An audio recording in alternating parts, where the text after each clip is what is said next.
Hello મિત્રો, share બજારની વાતોમાં મિત્રો આજે બજારમાં ઘટાડો આવ્યો છે. સેન્સેક્સ 1272 પોઈન્ટ એટલે કે 1.5% ઘટાડો છે. નિફ્ટીમાં પણ 368 પોઈન્ટ 1.5% ઘટાડો છે.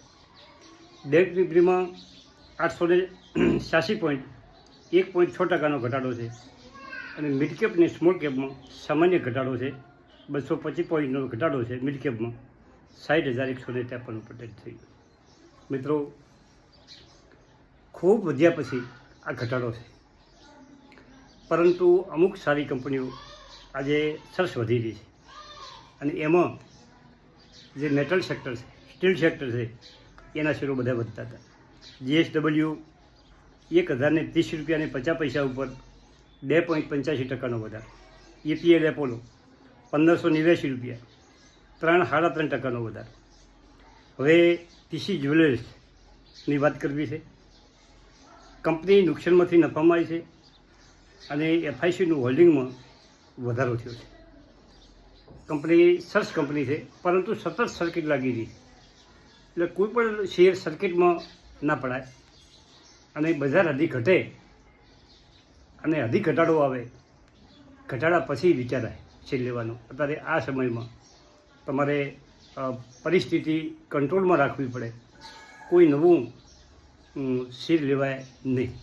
બજાર ઘટવા દો, કેટલું ઘટે છે એના ઉપર બધો આધાર છે. રાધિકા જ્વેલર્સ, બધી કંપનીઓ, ટોટલ કંપનીઓ જે જ્વેલરી સેક્ટરની છે એ બધી વધી રહી છે. લોયડ સ્ટીલ પણ આજે થોડો ઘટાડો છે, ઘટવા દો કેટલો ઘટે છે. પછી માનબા ફાઇનાન્સનો IPO આજે ખુલ્યો. 120 રૂપિયે પ્રાઇસ બાય હતી. સવારમાં 144 રૂપિયે ખુલ્યો. BSE પર 157 સર્કિટમાં બંધ રહ્યો છે. NSE ઉપર 152 રૂપિયામાં બંધ રહ્યો છે. રિલાયન્સ પાવર મિત્રો, દમદાર શેર, અને શરૂઆતથી જ આપણે એના વિડીયો પર ચર્ચા કરી કે આજે 46.37 વધારા સાથે બંધ રહ્યો, પરંતુ સવારમાં એમાં લોઅર સર્કિટ લાગી હતી 44 રૂપિયા અને 22 પૈસે, પરંતુ પાછળથી અપર સર્કિટમાં 48 રૂપિયા અને 67 રૂપિયા ઉપર બંધ રહ્યો.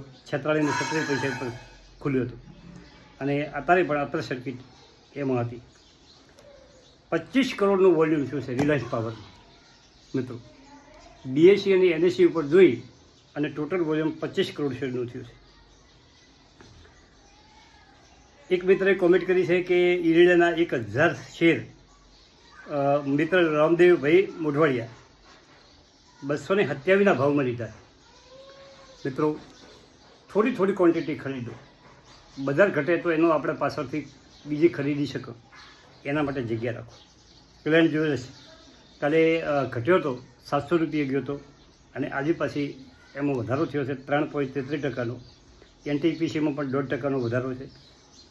અને શક્તિ પંપ, એક મિત્રની કોમેન્ટ હતી, શક્તિ પંપની આપણે ચર્ચા કરીને કીધું હતું કે તમે હોલ્ડ કરો, ગુડ કંપની છે. આજે 4%ની અપર સર્કિટ શક્તિ પંપમાં લાગી છે.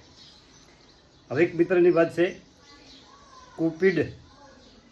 હવે આ કંપનીનો શેર મિત્રો 82 રૂપિયા અને 55 પૈસા ઉપર ચાલી રહ્યો છે, અને આજે 81.20 પૈસા લો બનાવ્યો છે અને 83 ને 98 પૈસાનો હાઈ બનાવ્યો છે.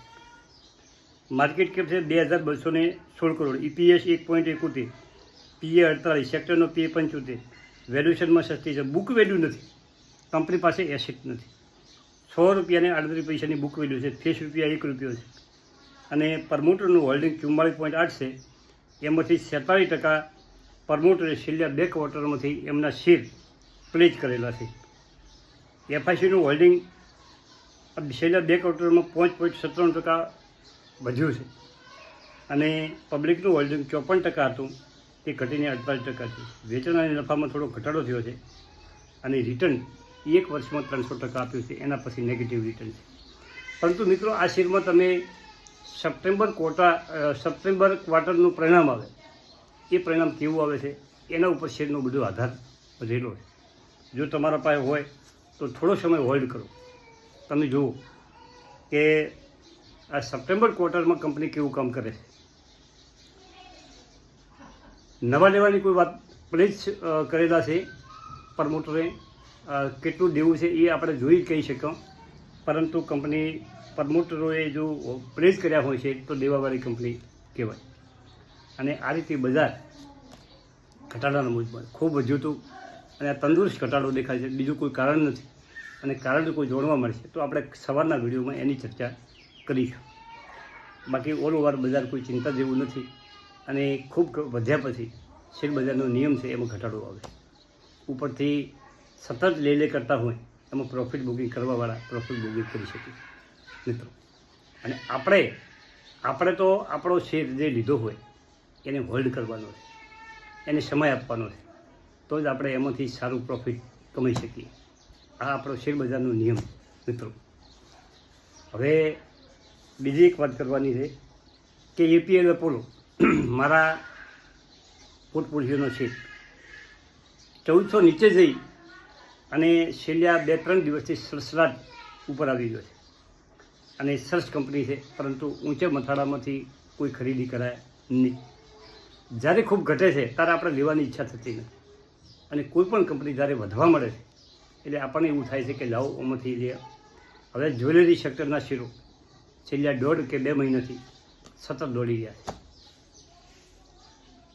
અને આપણને શેર બજારમાં શું શીખવાનું છે કે રેલવેના શેરો સતત દોડતા હતા અને એમાંથી ખૂબ ઘટાડો આવ્યો. કોઈ શેરમાં 30%, કોઈ શેરમાં 25%, પરંતુ એ શેરો બધા હોલ્ડ કરવાના છે, એનો પણ સમય આવવાનો છે.